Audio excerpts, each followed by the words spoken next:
Welcome back to another episode of the Shared Practices podcast. We have our fake doc, fake name, real doc, Kevin. This is a very interesting interview, and I know Matt has a couple things that are brought up in both parts 1 and 2 that he's pretty passionate about. I'm pretty excited for today. Matt, are you excited for this interview? Yeah, I want to get fired up by a couple things. This is a cool one in that it's not the typical shared practice doc that's out there killing it, making all this money and everything's going well. This is not that. This is not quite our failing startup, but this is kind of the more typical doctor just kind of getting by. Yeah, this is definitely not, I forgot the fake startup's name. What's the failing startup's name? I don't even want to think about it. I don't want to say the wrong name on accident. Let's just jump right into this interview. Matt, do you have anything you want to add before we get started? Let's do it. Here's part 1 of our interview with Kevin. We got another episode of Practice Underwater here. My favorite thing about doing this show is that I don't spend a lot of time pre-episode really doing any homework. And I like you guys to get led into the process of really kind of diagnosing what's going on in the practice and uncovering what's going on. So I have another doctor here today. And, for you to know, we have a tradition now. I'm starting a tradition on the show where you get to pick your fake name. So what would you like us to call you? Do we have a Kevin yet? No Kevin yet. All right, you're Kevin. That's funny. Couldn't be further away from your real name. All right. So Kevin, we know nothing about you. All we know is that your fake name is Kevin. We got nothing. So just tell us a little bit about yourself, your history, your background, and then your experience in practice ownership so far. I graduated from dental school a few years ago, went to work as an associate for about 2 years. And then after that, bought a practice a little over a year ago, and I've been working there ever since. Okay. So you're a little over a year right now? Mm-hmm. And sure. What size practice did you buy? I would say like a small to medium size. It has 4 ops that are equipped right now. Probably around 1,000, a little under 1,000 active patients. Okay. And then your patient base, what's the total collections like when you bought it? Like before you stepped foot, what were the collections? Before I stepped in, they were around 62,000 a month, and it had been declining for about 3 years before I walked in there. So it was kind of like on its way down. Yeah. So 62 a month, that's like 700 something a year, like mid 700s. Yeah. Does that sound about right? Okay. Yeah. So, and then in your experience, kind of your year to date, what are you guys kind of at about? I kind of see about 650-ish, 620, 650 in that area. Yeah. Okay. So it's on its way down. Where did the decline start? Like how high was this practice before it started declining? It was at a little bit over $1 million a year practice. And then it started declining once the original owner, I guess they moved away, and then they weren't really as interested in owning a practice in this area. Okay. So it was associate driven then for a period? Well, it's actually a husband and a wife that own the practice together. Uh-huh. They're both dentists here, and they would just take turns. One of them would come in on Monday and Wednesday, and the other one would come in on Tuesday and Thursday, and it's kind of decreasing their time in the practice. Okay. So staff-wise, did they cut any staff in this process? Yeah, I believe so. Whenever I took over, there was 2 front office, 1 hygienist, and 2 assistants. Okay. And I believe before that, there might have had like 3 or 4 people in the front office. Wow. So, yeah. Did they have a second hygienist back in the day? They had 1 part-time, so she would come in. Like 1.5? Yeah, basically. Okay. And then have you kept the entire team? I have not, no. So I dropped down to 1 front office, 1 assistant, and 1 hygienist. Okay, so you're running a tight ship in terms of, lean and mean type style. So anything happened there, or you just sort of needed to cut some costs? Needed to cut costs mostly, but it seemed like we were overstaffed for the amount of production that we were doing. Okay. And so kind of walk me through this. So, I'm assuming, like, first of all, how does this whole thing make you feel? Like, do you feel overwhelmed in ownership, or like, where are you at mentally? Like, how have you kind of handled everything so far? I wouldn't say I feel overwhelmed.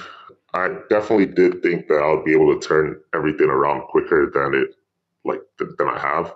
Um, but it kind of just kept on as a steady decline. It may have leveled off pretty recently, but I wouldn't say I feel overwhelmed. I wish it would have turned around quicker, and I would be at a point where I was making more money right now. Okay. So, I mean, how much do you make right now? Um, like it varies. For the first like 8 or 9 months, I didn't pay myself at all. Okay. And then, yeah, so that's not great, obviously. And then the next like 2 or 3 months, I was doing like maybe taking home around 10 to 15,000. And Hmm. then the past like 2 or 3 months, barely taking like 5,000.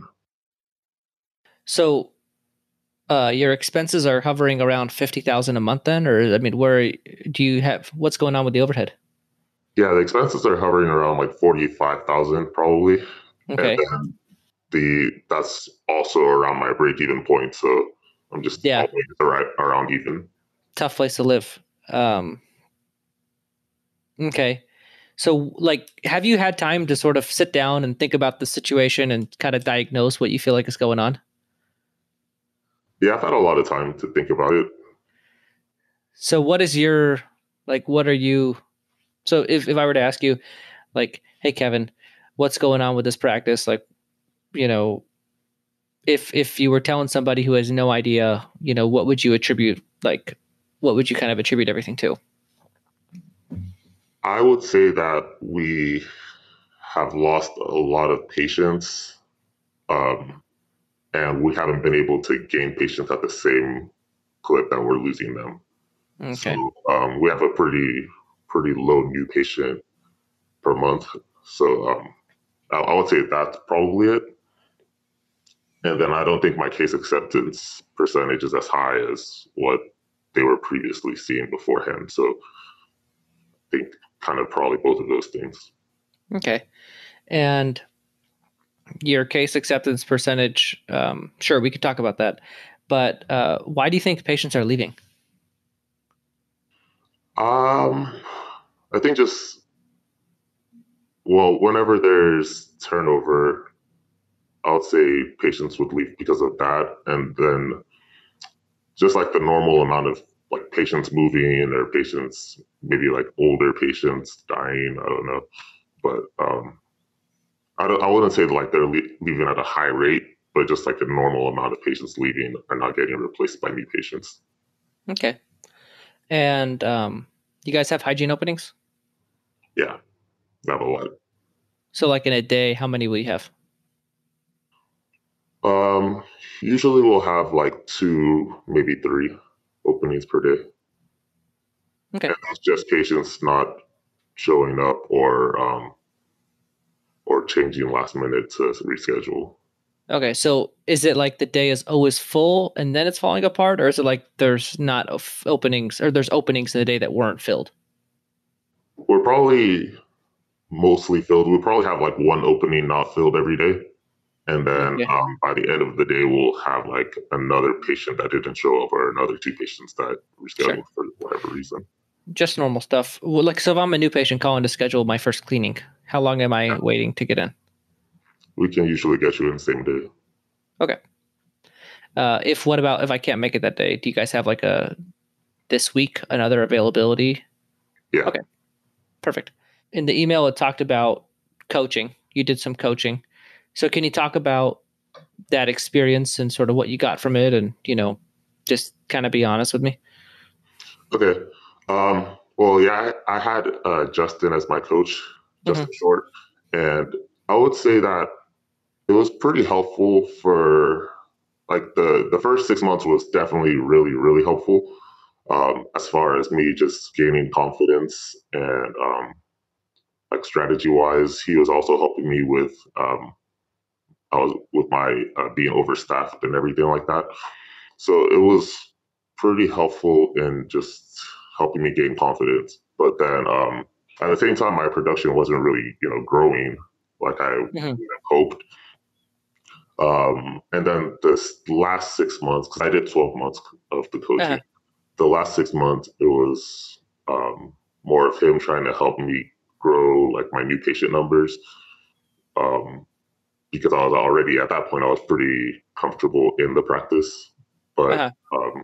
the new patient numbers didn't really grow. So my production didn't really grow at all. So what kind of stuff were you doing to, so I mean, like, you obviously, you guys spent a lot of time strategizing. So like, what kind of stuff were you guys working? Like, what was the game plan? I did a lot of mailers, and he wanted me to, just basically all of the normal things to try to gain new patients. And then, we had the recall and reactivation and just a bunch of different things to try to get patients in the door. And I don't know, it just didn't seem like it was working that well. Okay. Are you currently doing any marketing?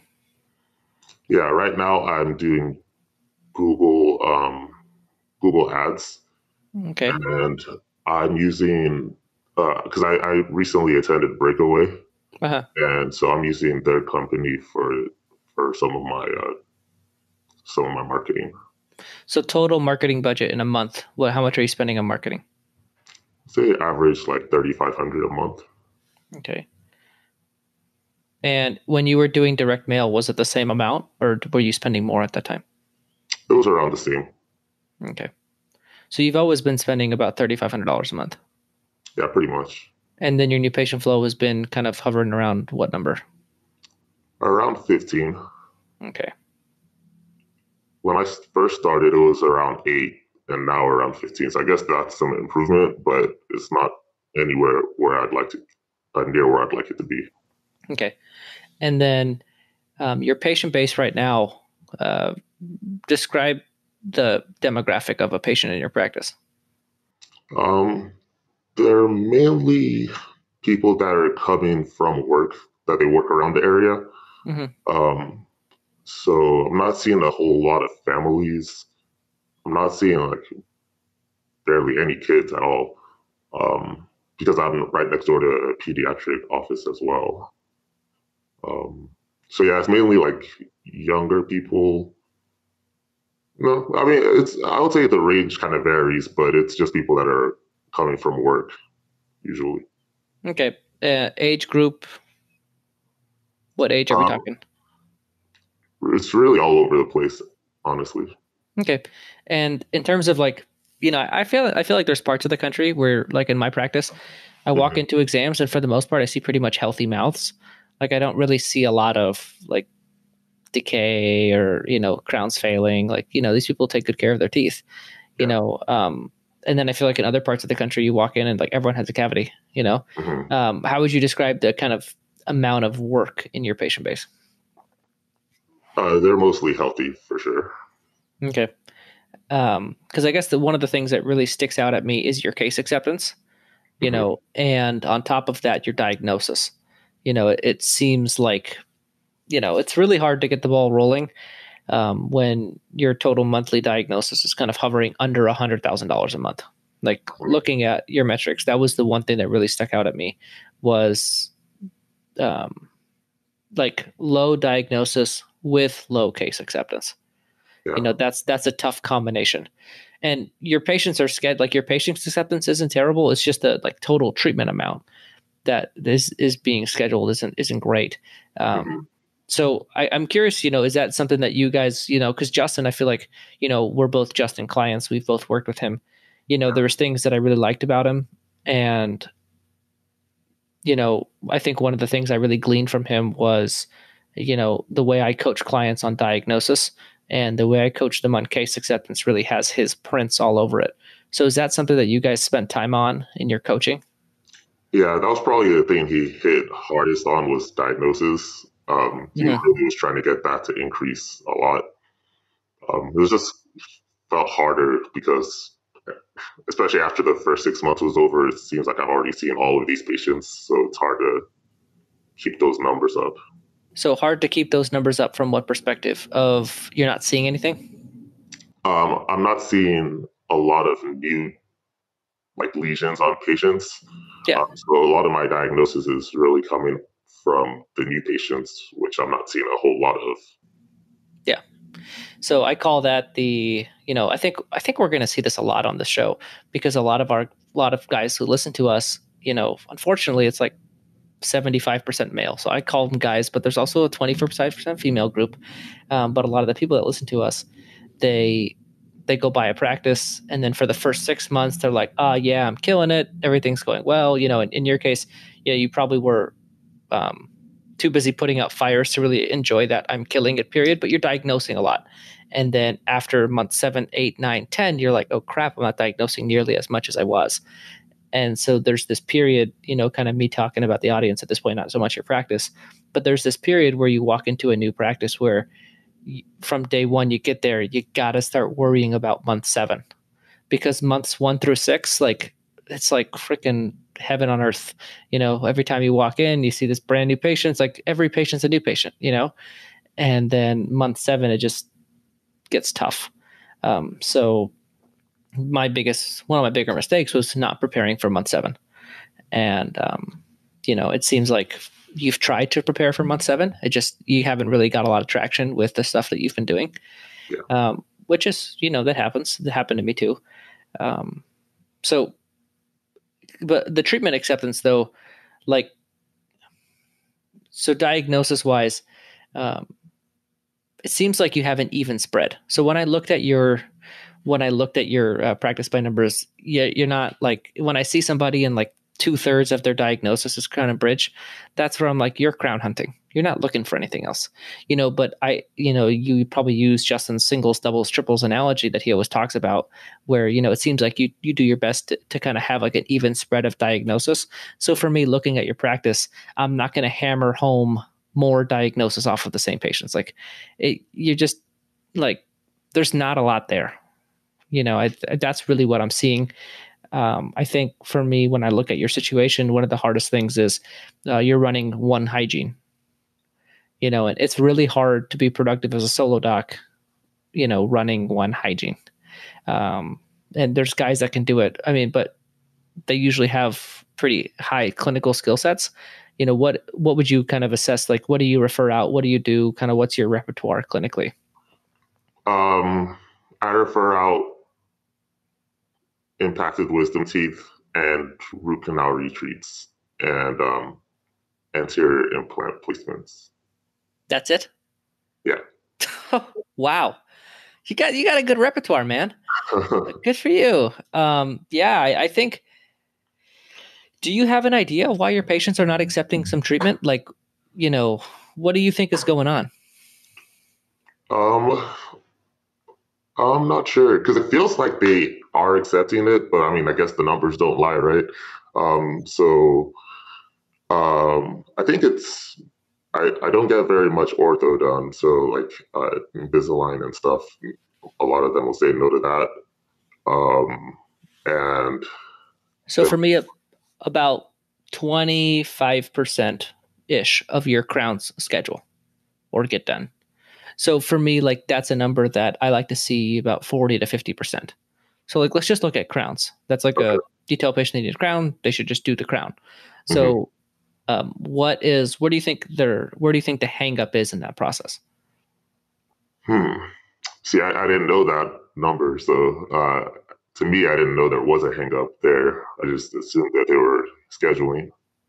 Okay. And that's fine, and I want to say, I can tell that you kind of have this, and this is the inner Matt in me, talking about like, there's this, you're having a hard time. I think I kind of look at you, it feels like you're having a hard time with the present situation, being not what you expected. And I think that, I want to kind of leave that at the door. It's okay. Like, everything is okay. Like, that's not a big deal.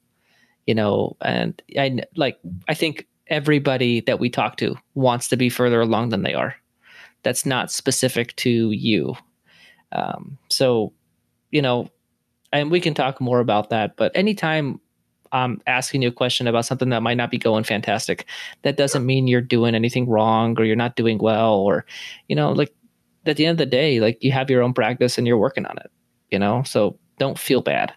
But anyway, carry on. So, if I were to tell you that, like, so kind of walk me through the process of the patient getting presented a crown at your practice.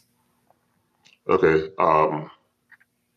Basically, I would go in there and I would tell them, like, you have large decay or you have a crack or whatever it might be. Show it to them on the intraoral picture. Usually, I'll have my hygienist do that first, and then it'll make it easier for me. That hasn't been going super great. She's really struggling with that, but we're working on that. After the patient knows about it, then I'll have my front office go in there and present the finances. And usually I can tell if the patient's going to say yes or not before she goes in there.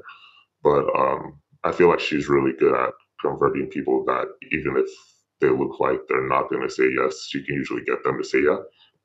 So I guess that's why I figured like we were doing better than that as far as crown numbers. So pretty standard procedure there with our presentation.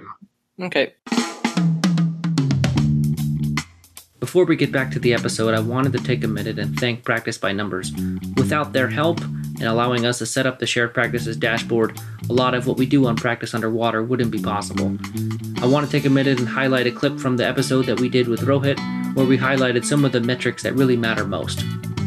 One of my pet peeves that I want to share is that when you talk to some of the providers that are really successful out there, that have been in practice for 20, 30 years, and they roll your eyes when you say you're going to manage by numbers and this and that, they have successful practices, they have built them, and they have something right they have done. And when they tell you the only thing you need to look at is your bank account, it's absolutely incorrect.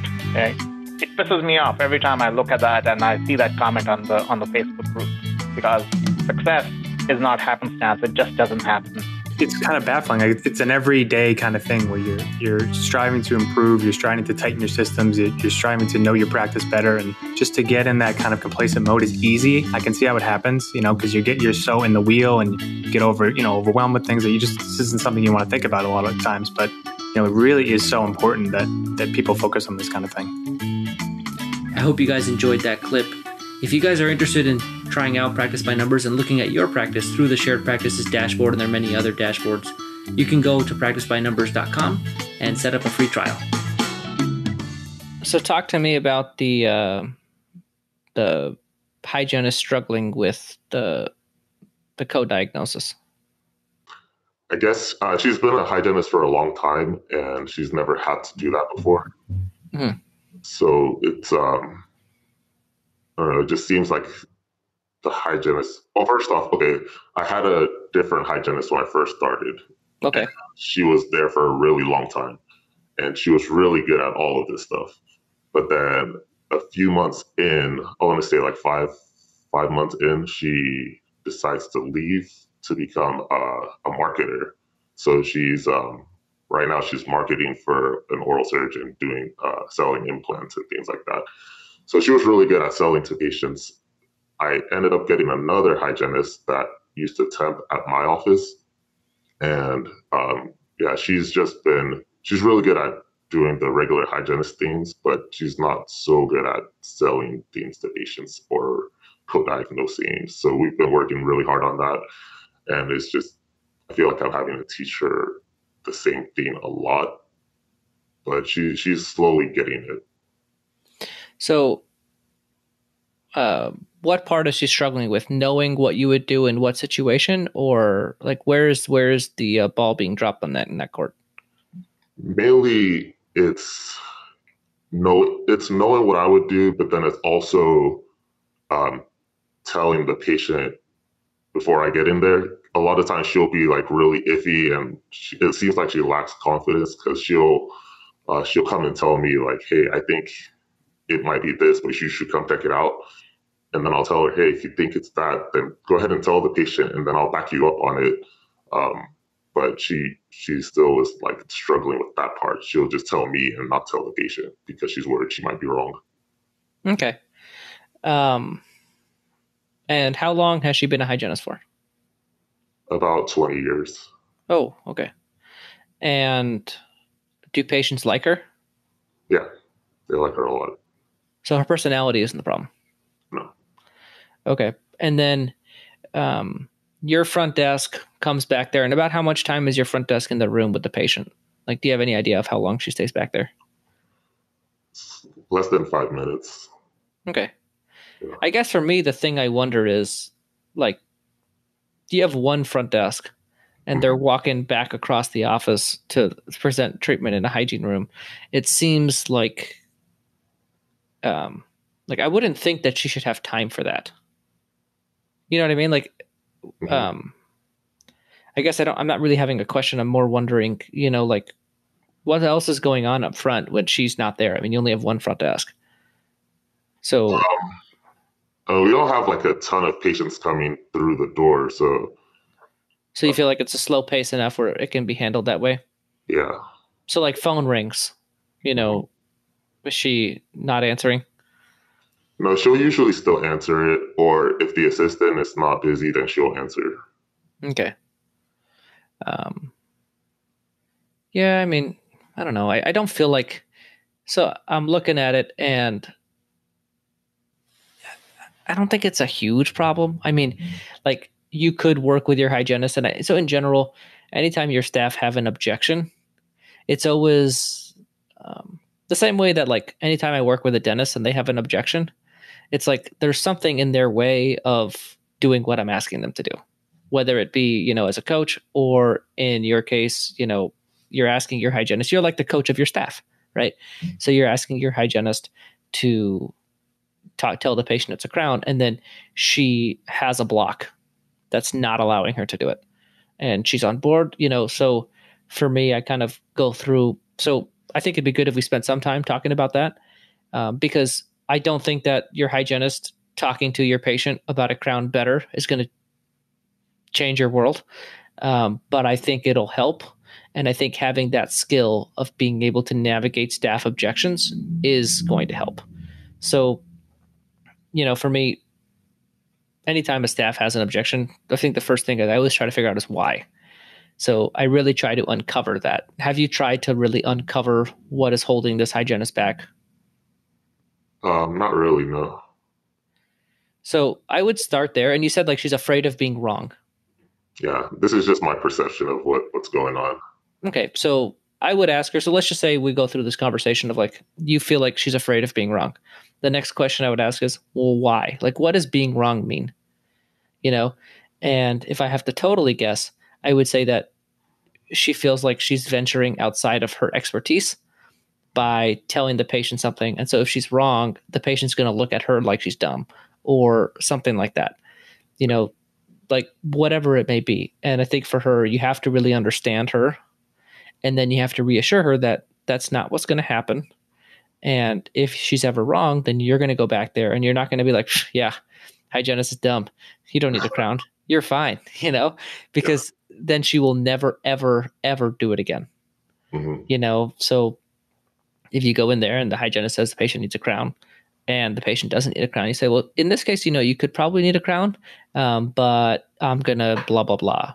And that way you've given the hygienist a justification. And then for me, especially when I was starting doing this, anytime I would not agree with one of my staff members, one of my hygienists, I would go talk to them and do a little conference about why I didn't and why I'm still happy they brought it up, because I don't want them to feel bad about the fact that they got turned down. So I wasn't there, but my guess is that maybe there was a time that you didn't even notice where she brought something up and it might not have been the right thing. And then any amount of confidence and courage she had is just gone. So like stopping in a room and saying, hey, really appreciate you bringing that up. This is what I did in this situation, but you're not wrong. It's just different. Just that kind of stuff really goes a long way with them. Yeah. But I think it's just uncovering that objection. Like, really uncovering it, unpacking it, and trying to navigate around it. Because ultimately, it's a small deal, but like in my practice, and I'm probably going to get a nasty email from a dentist, but in my practice, my hygienist diagnose occlusal guards. So I don't have to tell the patient they need a night guard for my hygienist to tell the patient they need a night guard. And it's just like the number of night guards that we do is a lot more because my hygienist is starting that conversation. I've talked to the metrics people. I've talked to a lot of analytics guys, obviously. And I think one thing that rings true is that the diagnosis in a practice is more closely linked to, like if you put two different hygienists with the same dentist, you would get two different diagnosis numbers because you have two different hygienists noticing two different sets of things. And so having that really solid communication structure with your hygienist is going to go a long way. And like, hey, if you see this, once she starts getting confident, then she'll start noticing things that you didn't notice, because and I have dentists push back on me all the time. Like, there's no way you diagnose more when your hygienist is co-diagnosing. And I tell them, like, dude, like I have a hygienist sometimes tell me like distal buccal of number 15 has decay. And it's like, I'm not checking the distal buccal of 15 on every single exam. Like, who is? I mean, I don't know. So like, I'm going to get so many nasty emails, but that's the truth of the matter is that, yeah, like, so empowering your hygienist, I would say I could expect like we're in the 600 range, like 620-ish. I think like some work with your hygienist and doing nothing more than working on co-diagnosis. And did Justin ever give you that exercise where you write a list of everything you diagnose and you work on your exam sequence? He made me write down a couple of examples with pictures and then go over that with my team. Okay. With everything we diagnose. No, so that's different. So one thing that Justin had me do, and it was a good exercise, and I give it to all my clients. Well, not all, but some of them are really good at diagnosing. But the ones that need work, we go through like, so if I write a list of like everything, so I'm doing an exam, I have a mirror. It's like, have you ever done that example in school where they teach you how to make a peanut butter and jelly sandwich and you have to like write out every step so that like nothing is missed?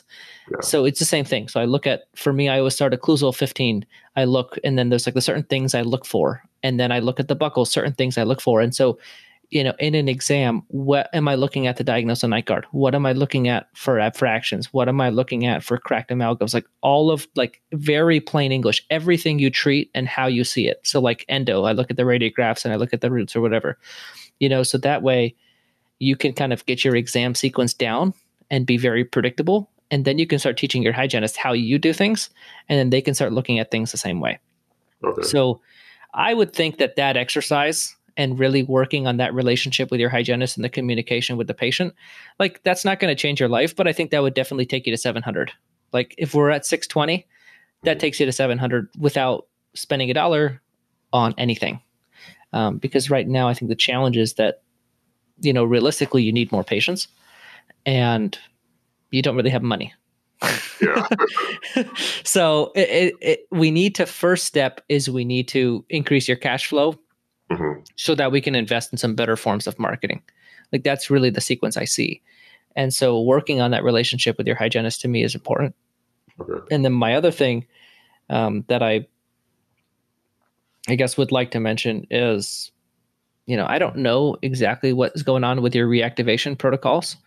But the way I see it is you guys have a fair amount of patients that you talked about patients leaving. I'm curious to hear about your recall and reactivation programs. So like if I'm a new patient in your practice, or if I'm a patient in your practice that hasn't been in 6 months, like what's happening to me? Usually we'll just call the lists on practice by numbers.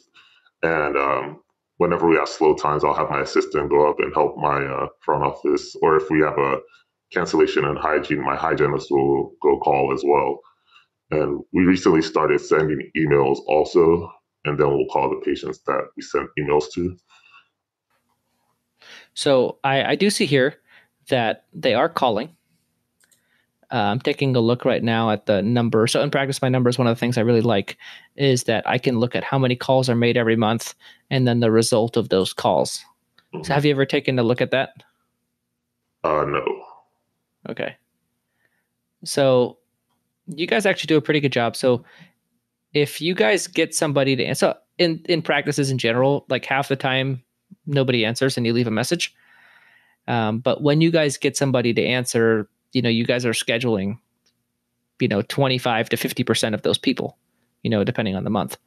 The issue I see is that there's only like in a month, maybe 20 to 50 calls being made. So like at best, we're reactivating like 4 patients, just from a call volume perspective. In my practice, we make 200 to 300 calls a month. Oh. So like, it's a big deal. Mm-hmm. That's something that we're pretty big on.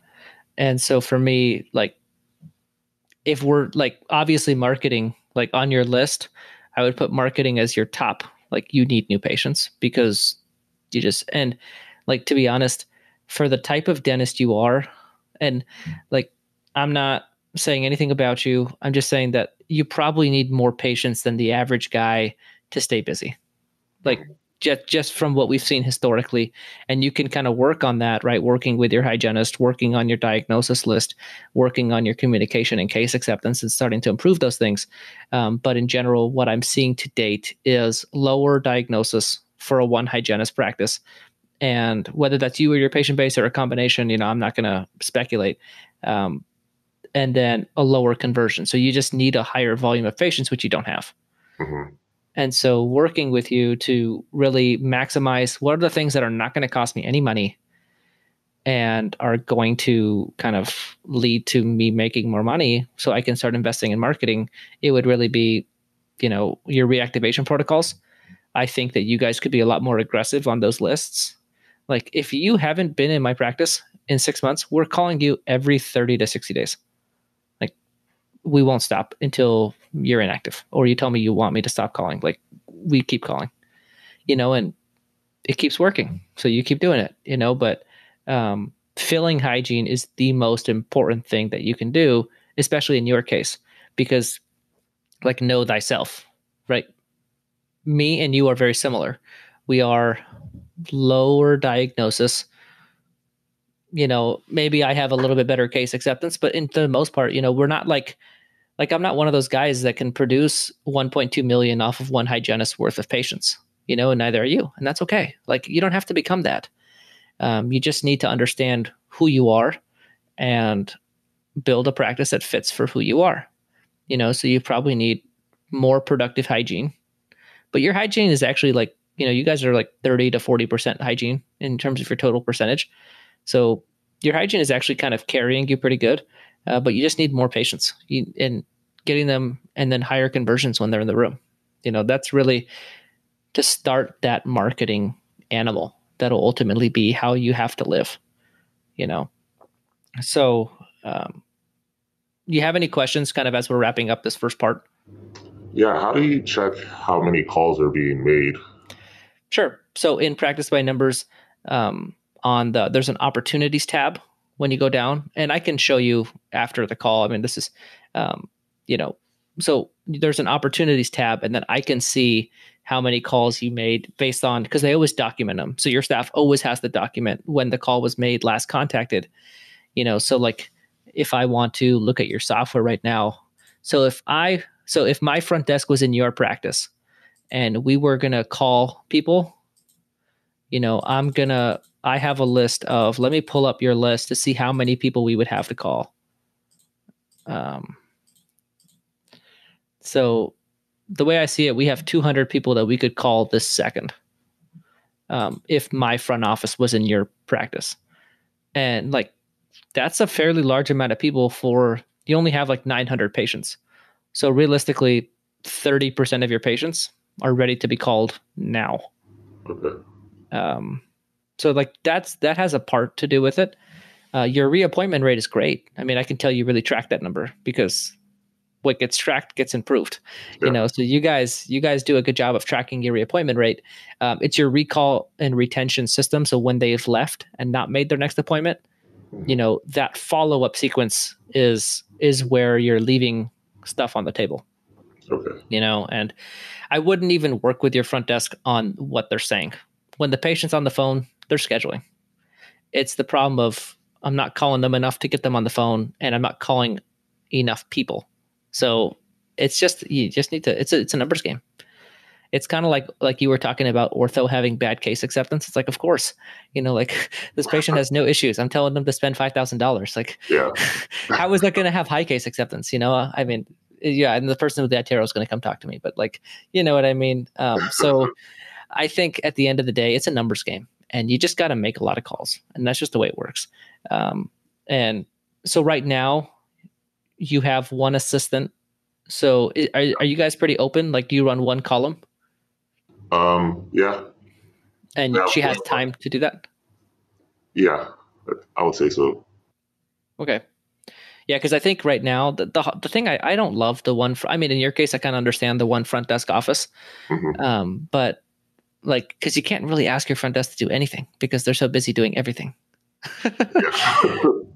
So I think, if I were to look at your situation, I would say that one front desk is kind of hurting you in that way with the lack of retention, Okay.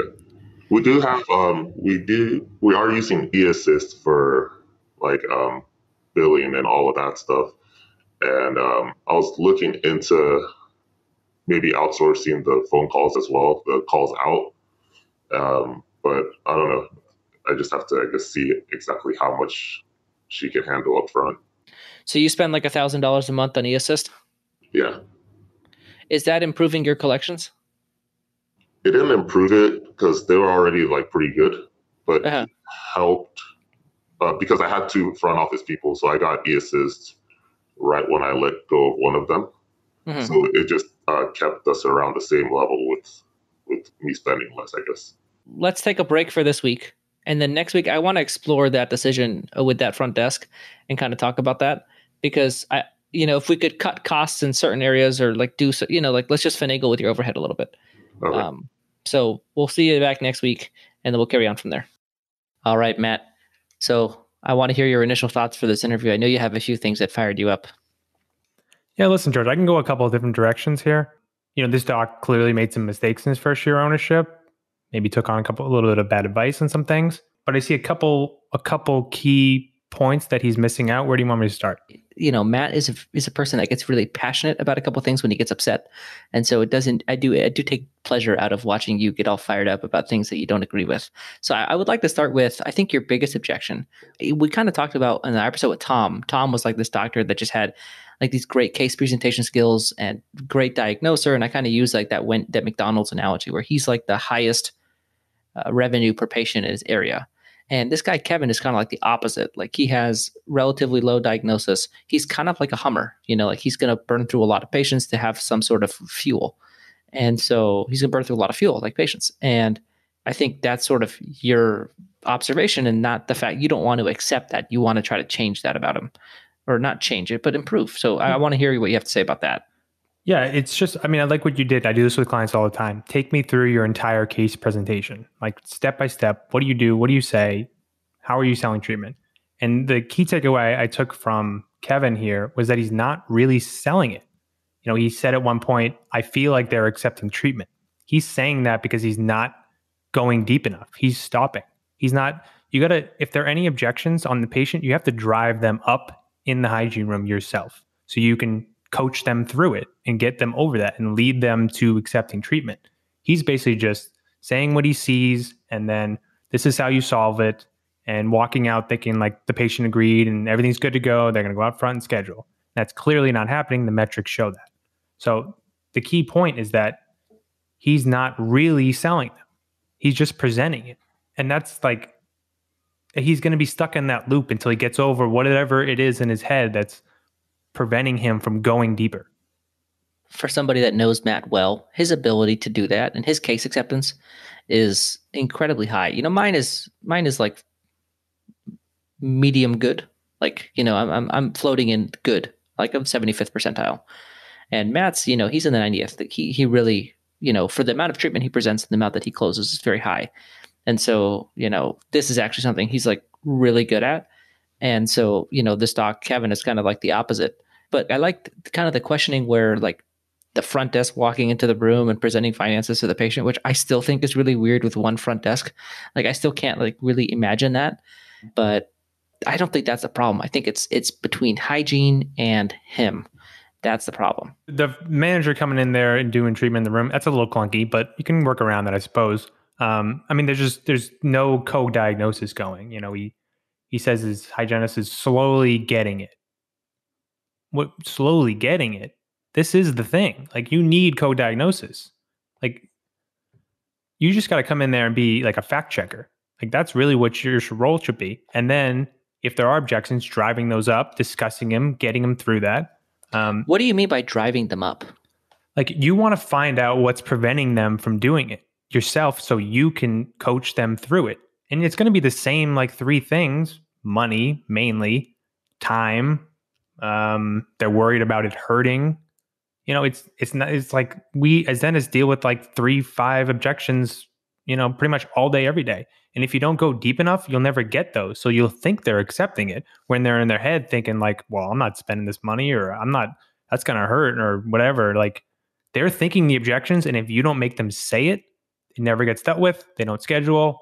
You see him in 6 months, maybe, or in this case, if he's not doing pre-appointment, maybe you don't see him again. Like you got to drive those up. So the one, we're good with cost in my practice. The one that I do struggle with is fear of pain, especially in my practice. I'm not saying anything about my sellers' crowns, but they had a lot more cold sensitivity with crowns than I do. And so a lot of my patients have had crowns and they're very cold sensitive. And so when I tell them they need a crown, it's very difficult to sort of get them past that negative experience into doing a crown with me. Yeah, and that comes back to being like, who are you being when you're selling that treatment? If you're coming in like very confident, calm, reassuring, they'll get over that. Most of them. Like it's all about who you are in that moment with them. Are you connecting on a person-to-person basis? You're their doc. I got you. Like I do this all day, every day. This is going to work out. Like I know it. I believe in it. And they will too. Yeah, and that really is, like I think a long time ago, I would even be very hesitant to mention a need for a future crown if they're still complaining about the previous one. But now I think it's just, I can say, like, I use different materials, I have different techniques, and, I get less sensitivity. It's still part of it, but it's a lot less of a part of it with me. And that's usually my line. But it took a bit to like be able to sit a patient down. I think that idea of coaching and understanding like your being or your essence of like where you're coming from, my essence is really honest. And so whenever I'm in a conflict with a patient or an awkward situation, I really lean on my honesty. I'm just like, look, I'm just going to tell it to you straight. This is what I see. This is what it is. And, patients, they take well to it because that's just me in my purest form. And that's worked out really well for me. And that's the impact of like actually coaching, like working with Matt and talking through this stuff on me and my practice. Yeah, I think the best one is that calm confidence. Like, yeah. Nothing's going to rattle you. They know they're in good hands. Like you got them. I'm with you in this. I'll be with to the end. Like you're their guy or gal. 25% women out there. And rising. I really liked when you said the importance. So once he gets his hygienist to do more co-diagnosing, which hopefully he will, reassuring them when they offer something to the patient that they say they need and you disagree and say they don't need it. Like you pointed out in the interview, like that could crush a hygienist, especially someone who's new at diagnosing. And they're like, damn, I got it wrong. Like they might be hesitant to offer something again at fear of being wrong again. But really being, afterwards at some point during the day saying, hey, like great job with that, presenting that treatment to that patient. Like really nice job. Like positive reinforcement so they continue to do it and continue to want to do it. That's the biggest thing is, and I always reassure my hygienists. And I mean, I don't ever do something 100% of the time. So whenever I say something on the show, I just want that to kind of be like I always try to reassure them in front of the patient, where I'll tell the patient, like, I see what they were talking about here. In this case, we're just going to do blank or blank. And, but I always bring up the concern that the hygienist noted as valid, and it usually is, but regardless of the validity, the patient needs to hear that it's valid so that the hygienist has the confidence that you are not going to make them look dumb, or because they're very much venturing out of a comfort zone to do this. And so the ability to really let the patient know that that's okay and you're just not going to do something, or you're going to do something else, or whatever it is. And, I think Tyler, one of our interns, was in my practice. And one of the comments he made was he noticed the co-diagnosing, and that was really impressed him. But the other comment is whenever I disagreed with them, they were always like nodding in agreement in the back of the room. And that made me really proud, because that's how you have that belief from the hygienist that you're never going to, like, when you're disagreeing with them, it's not a bad thing. And they take it well. And, you kind of built that culture around co-diagnosis in your practice. Yeah, like you're on their side. And that's a key point. Like I'm in this episode, and all the time in future episodes, I'm going to come out strong on what I believe in. That doesn't mean I do that all the time. Like I'm just like everyone else, but like I want people to fall just somewhere slightly below that. Like perfection is unsustainable and not realistic, but like I'm going to be, just for the listeners to know, I'm just going to come out strong on what I believe in, and hopefully everyone falls, somewhere right below that. Yeah, I feel like it's like your reappointment rate, right? Like in an ideal world, we'd reappoint 100% of our patients, but not really. But in reality, it's like 85%. And it's the same thing. Everything that we say we do or we recommend, if we say we do it, it's like 85% of the time we do it. 5 out of 6 times. The 1 out of 6, we're not going to do it. And that's okay. For sure. So Kevin went through that year of coaching. My hope for him is he gets to the point where he can't afford another coach, because I think there's a lot of mindset stuff he needs to unpack to handle a lot of these things, his leadership, his treatment planning, treatment presentation, the whole 9 yards. Like, I really hope he gets to that point soon, so he can accelerate his growth and start taking home a more than associate income. Yeah, I mean, right now he's at less than associate income, but definitely. So part 2, Matt's going to get even more fired up. I'm excited. We'll see you guys next week on the Shared Practices podcast, where we get Matt all riled up again. Thanks for listening to another episode of Practice Underwater. We'll see you guys next week. If you're interested in one-on-one coaching with either Dr. George Hariri or Dr. Matt Garino, our contact emails are in the show notes. And if you're interested in being on Practice Underwater as a guest, where we could look at your practice anonymously, you can go ahead and contact the email in the show notes and follow those directions to get on the show. Thanks, and we'll see you guys next week on Practice Underwater.